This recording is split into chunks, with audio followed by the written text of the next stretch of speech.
가족은 모든 걸 함께 한다라고 하는 이 비합리적 신념을 버려야 가족 관계가 더 좋아져요. 예를 들어 볼까요? 제가 2006년도에 한국에 들어와서 아주대학교에서 이제 교수 생활하면서 이제 아빠들이 딱 그 미국 생활 오래 했던 아빠들은 한국 들어오면 꼭 사고 싶은 차가 있습니다. 카니발. 네. 그렇죠? 네. 나만 운전하면 모든 가족이 누울 수 있는 차, 카니발. 제가 2006년도부터 부산 여행을 가죠. 제 아내가 부산 좋아해서 2016년까지 10년 동안 단 한 번도 안 싸우고, 아니, 한 번도 예외 없이 대전 가기 전에 대판 싸웠어요. 저는 옥천휴게소에서 내리자 우동 맛있으니까, 제 아내는 금강휴게소에서 내리자 사진 찍기 좋으니까. 그럼 제가 부산 가면 수백 장 찍을 때 사진인데 뭐하러 휴게소에서 또 찍냐? 그럼 제 아내는 맨날 처먹는 우동 뭘 거기서 또 처먹냐? 예. 네. 그럼 이제 둘이서 싸우죠. 막. 그럼 결국 뭐 제가 뭐, 야, 너 몇 살이야? 막 이런 데까지 나와요, 제가 막. 네. 부부싸움에 거의 그냥 제일 진짜 나락이죠. 너 몇 살이야? 이러면 제 아내가 또 안 줘요, 이제. 뭐, 네 뱃살보다 적을까봐 막 이러면서 싸우는데. 근데.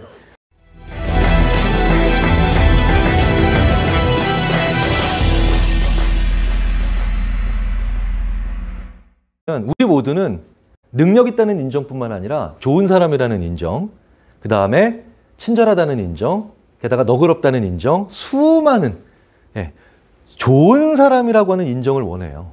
근데 그 과정에서 그래서 그 틈을 싹 파고드는 굉장히 그 지능적인 소시오패스들한테 잘 당합니다. 예를 들자면 이런 사람들이에요. 이런 얘기 되게 위험한 얘기입니다. 난 다시 태어나도 너랑만 친구할 거야. 이거 진짜 무시무시한 말이에요. 이건 뭐냐면 얘가 작정을 했다는 뜻이에요. 네. 나는 다시 태어나도 너랑은 꼭 친구할 거야. 이거랑 나는 다시 태어나도 너랑만 친구할 거야. 이건 완전히 다른 말이에요. 사람이 아다르고 어다른데 야, 순간적으로 그럴 수도 있지. 아니요. 이 어조사 패턴을 분석하면요. 너무너무 차이가 많이 나요.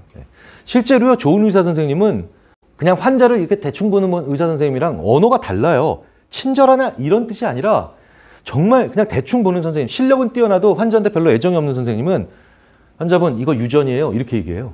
유전이에요. 그럼 당장 그 환자분은 자기 부모님 원망하죠. 근데 진짜 좋은 선생님도 환자 걱정을 하는 선생님들은 유전이란 말을 하라고 해도 못해요. 그래서 어떻게 얘기하는 줄 아세요? 아유 환자분 부모님도 이 병 때문에 많이 힘드셨겠어요. 이게 정상이죠. 네. 그러면 부모를 원망하는 게 아니라 우리 부모가 이렇게 힘든데도 나를 키웠구나라고 생각을 하게 되죠. 그러니까 상대방 입장에서 생각을 할 줄 아는 사람은 언어가 다르죠. 친절하고 안 친절하고가 아니에요. 그런데 되게 재밌는 건 외로운 사람일수록 나는 다시 태어나도 너랑 친구할 거야 라는 말은 별 가능성이 없는데 외로우면서 인정받고 싶은 사람은 난 다시 태어나도 너랑만 친구해야 할 거야. 이 말에 환장하듯 좋아해요. 예. 그건 그런데 우리 같은 사람들이 평상시에 안 그래도 우리도 순간순간 살아가면서 굉장히 깊게 외로워질 때가 있죠. 우리도 살다 보면 깊게 고립감 느낄 때가 있죠. 그럼 이런 말에 되게 세게 당하는 거예요. 복권 당첨됐다가 파산당하는 사기꾼한테 걸려서 파산하는 사람들부터 아니면 다양한 이런 사람들의 나의 인정받고 싶은 욕구에 잘 파고 들어가는 사람들을 보면 그 사람들이 대부분 외로운 사람들입니다. 그럼 외로운 사람들을 어떻게 표현하느냐? 아까 김정은 박사님 얘기했는데 진짜 생각해보니까 여기 김정은 박사님 그게 있네요. 네, 우리 김정은 박사님. 네. 아내와의 결혼을 후회한다 그 책 쓰고 지금도 후회를 하고 계신 저희 같은 과 선배님. 왜냐면 제가 진짜 존경합니다. 왜냐면 김정은 선배가 어려운 얘기를 쉽게 풀어내는 거로 정말 탁월한 분이에요. 그게 공부를 많이 하셨다는 얘기입니다. 인정투쟁 다 필요 없어. 야, 남의 감탄에 목매는 인간이 제일 위험해. 네. 그럼 이게 왜 좋은 표현이냐면 인정투쟁이라고 하면 인정 안 받겠다는 거야? 그러면 이런 식으로 얘기하지만 남의 감탄에 목맨다라고 인정투쟁을 표현하면 아주 간단히 솔루션이 보여요. 내가 나한테 감탄할 게 있으면 돼요. 그죠? 내가 나한테 감탄할 게 없는 사람이 제일 위험합니다. 모든 악인이 있죠. 그러니까 사이코패스 같은 사람이 아닌 내 주위에서 나를 어떻게든 이용하고 조종하며 혹은 내 뼈골을 빼먹는 간신형 소시오패스든 아니면 권력 밀착형 소시오패스든 아니면 심지어 동정심 호소형 소시오패스든 얘네들이 제일 좋아하는 사람이 누군지 아세요? 빼먹을 게 많은 사람이니까 능력 있고 열심히 살고 착하고 그쵸? 성실한 사람들. 마지막 5번째 완결편이 자기가 자기한테 감탄할 게 없는 사람들. 능력 있고 열심히 살고 착하고 뛰어나고 뭐 이런. 근데 자기가 자기한테 감탄할 게 없는 사람들. 이걸 더 줄여서 뭐라고 부르는지 아십니까? 일만 하는 전문가. 이게 제일 위험해요. 제 머릿속에서 지금 제가 일부러 그 칼럼으로도 안 쓰는데 우리나라에서 사기 제일 잘 당하는 분들이 검사님들이에요. 네. 제 앞에 와서 지금 땅을 치고 우신 분들도 한 20분 돼요. 두 번째로 판사님들이에요. 네. 세 번째가 의사예요. 네. 왠지 아세요? 이분들이 일만 하시기 때문에. 자기가 자기한테 감탄할 게 없어요. 왠지 아세요? 일만 하는 사람은 어쨌든 일을 열심히 하는 사람은 전문가가 되죠. 전문가가 제일 불행해져요. 왠지 아세요? 전문가가 사전적 정의는 그 해당 분야에서 자기가 맡은 일을 누구보다도 능숙하고 빈틈없이 그리고 빠른 시간 내에 해내는 사람이 전문가죠. 당연하죠. 사전적 정의죠. 그런데 전문가의 심리학적 정의 중에 하나가 더 추가되죠. 무슨 얘기냐? 자기가 해놓은 꽤 괜찮은 객관적으로도 자기가 해놓은 꽤 객관적으로도 괜찮은 일에 행복해하지 못하는 사람이 전문가예요.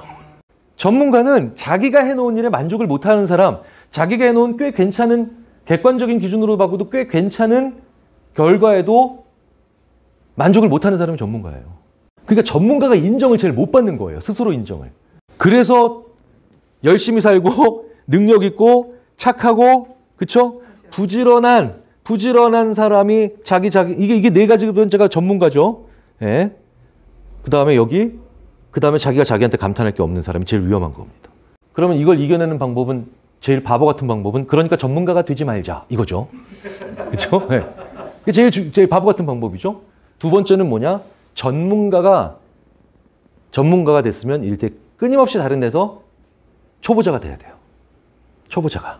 그 초보자를 뭐라고 합니까? 이런 행동이라고 하죠. 문화, 예술, 취미, 레저. 그렇죠? 그리고 다섯 번째로 뭐냐면 내가 하는 일과 상관이 없는 분야의 공부. 내 직업과 직접적인 상관이 없는 분야의 공부. 이런 거. 네. 문화, 예술, 취미, 레저. 그리고 이거 네 개 중에 하나는 있어야 되고요. 그리고 또 하나 반드시 들어가는 게 좋은 게 뭐냐? 내 생계와 관련이 없는 공부. 나의 직무와 직접적인 관련이 없는 분야에 대한 공부. 왜냐? 그런 행동을 하면 내가 자신이 돼서 스스로 만족할 만한 것들이 많이 생기기도 하지만 오늘의 가장 중요한 얘기입니다. 이게 생겨요. 느슨하지만 다양한 관계가. 예. 자, 보십시오. 모든 악인들은 이걸 못 만들게 해요. 이런 관계 안에 자기가 들어가서 조종하려고 해요. 그렇죠? 이런 관계를 절대 못 만들게 합니다. 그런데 문화, 예술, 취미, 레저 그리고 내 직업과 상관이 없는 분야에 대한 공부를 하게 되면 필연적으로 지금 느슨하지만 다양한 관계가 생기죠. 이런 사람들이 공략 불가해요. 이런 사람들은 끊임없이 남의 인정이나 감탄을 갈구하지 않아요. 예. 왜? 의외로 내가 가만히 있어도 우연하게 많은 욕구들이 충족이 되며 그리고 이 사람들이 나한테 느슨하기 때문에 강한 구속력을 발휘하지도 않지만 필요할 때 내가 가서 얼마든지 물어볼 수가 있기 때문에 인간이 오히려 이 관계만 가지고 있을 때 외로움을 두려워합니다. 왜? 이게 버려질까 봐. 예, 끝날까 봐. 그런데 이걸 가지고 있으면 심지어 아까 그 기억나시죠? 혼자 살아도 불행하지 않은 사람들. 혼자 살아도 불행하지 않은 사람들은 21세기에 들어와서는 저런 사람들이에요. 20세기까지는 위험했어요. 왜? 이런 게 좀 있어야 돼. 왜? 무법천지거나. 그렇죠? 심지어는 돈이 필요할 때도 빌릴 데가 없으니까. 그런데 사회를 민주주의 사회를 만들었고 부가 많고 사람의 이동성에 맞게 만들었다는 건 무슨 얘기냐면 이 관계가 있다는 게 무조건 나쁘다는 뜻이 아니라 이 관계에 지나치게 집착하면 만년 전 법칙을 지금 고수하고 있다는 뜻이 됩니다. 이 느슨하지만 다양한 관계를 가지고 있는 사람이 더 행복해요. 예, 그리고 더 안전해요. 그리고 악인을 더 잘 알아봐요. 예. 그거는 좀 아닌 것 같아요. 악인을 더 알아볼 수는 있겠지만 더 안전한 건 아닌 것 같아요. 그래서 그걸 확률 모형으로 계산을 해보면 나랑 진짜 가까운 사람이 있을 때 나를 도와줄 확률이 높을 거라고 우리가 생각을 하잖아요. 근데 실제로 확률로만 놓고 보면 시뮬레이션을 해보면 나랑 아주 가까운 사람들은 내가 위험할 때 같은 처지로 위험합니다. 확률적으로만 봤을 땐 진짜 그래요. 예. 그러니까 무슨 얘기냐? 의사는 카센터 사장님의 도움을 우연하게 받으면서 위기에서 빠져나오고, 그리고 그 카센터 사장님은 초등학교 선생님의 도움을 받으면서 빠져나오고, 그러니까 실제로 왜 사회의 다양성이 왜 중요하냐라고를 봐도 사회가 다양해져야 들어오는 공격에 대한 대처 방법도 때에 따라서 여러 가지로 만들어갈 수가 있거든요. 맞아요. 지금 말씀하셨던 이 논쟁이 굉장히 오래 갔었어요, 저희 사회에서. 그런데 확률만 놓고 계산을 했을 땐 분명히 이쪽이 더 안전하더라는 거죠. 엄밀하게 치자면 가족은요, 기쁨을 주기보다는 휴식과 위로를 주는 존재입니다. 집에 들어가면 졸리시죠? 당연한 거예요. 그게 정상입니다. 집에 들어가는데 막 설레고 즐거워요. 그거는 놀이동산이나 카지노를 들어갈 때가 그래야 돼요. 그러니까 집이라고 하는 곳을 들어가면 기본적으로 가족과 내 집은 일어나면 안 되는 일로부터 나를 막아주는 안전, 평화, 위로, 휴식. 그렇죠? 이런 관계입니다. 그런데 이런 관계가 바로 뭐냐? 이런 관계가 뭐냐? 문제를 해결하고 기쁨과 즐거움을 주며, 그렇죠? 그 다음에 활력을 주는 관계들이죠. 예. 그래서 분명히 기능 자체는 안전인데, 문제는 근데 이거는 뭐냐면, 이런 관계가 가족 아닌 관계에 의해서 만들어지는, 그러니까 우리 사회가 점점 더 안전해지고 있다는 걸 간과하면 혹은 무시하면 이 관계는 말씀하셨던 것처럼 진짜 없으면 안 되는 관계입니다. 100년 전에 가족보다 지금 서울 시내 한복판이 더 안전합니다. 지금 우리나라가 인구 10만 명당 타살률이 1명이 안 되거든요. 그러니까 일본, 우리나라, 몇 나라 더 있어요. 그러니까 우리나라가 사실 왜 그래서 남미 선수들 우리나라만 오면 어떻게든 귀화하려고 그러죠. 예, 이렇게 안전한 나라가 없으니까. 물론 자살률을 고려하면 우리나라가 좀 위험합니다.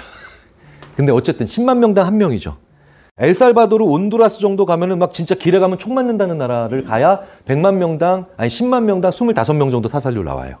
자, 일단 확률적으로 통계적으로만 봤을 땐 우리는 오늘이 지구상 제일 평화로운 날입니다. 우리가 많은 범죄를 발굴하고 그런 일이 일어났다는 걸 터뜨리고 있기 때문에 그렇지만 사실은 어쨌든 지표상으로 보면 이 땅 위에서 우리가 지금 제일 안전한 나라를 살고 있어요.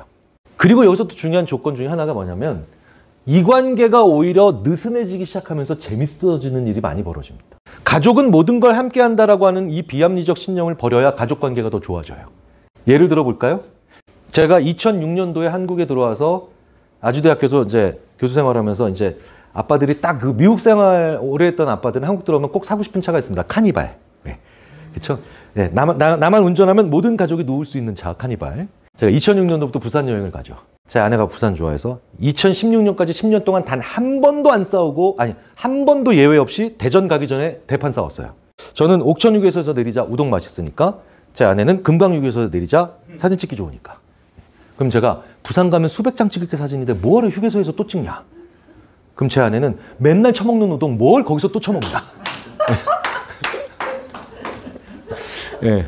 그럼 이제 둘이서 싸우죠. 그럼 결국 뭐 제가 야, 너 몇 살이야? 막 이런 데까지 나와요, 제가 막. 네. 그러니까 부부싸움에 거의 그냥 제일 진짜 나락이죠. 너 몇 살이야? 이러면 제 아내가 또 안 줘요, 이제. 뭐, 네 뱃살보다 적을까봐 막 이러면서 싸우는데.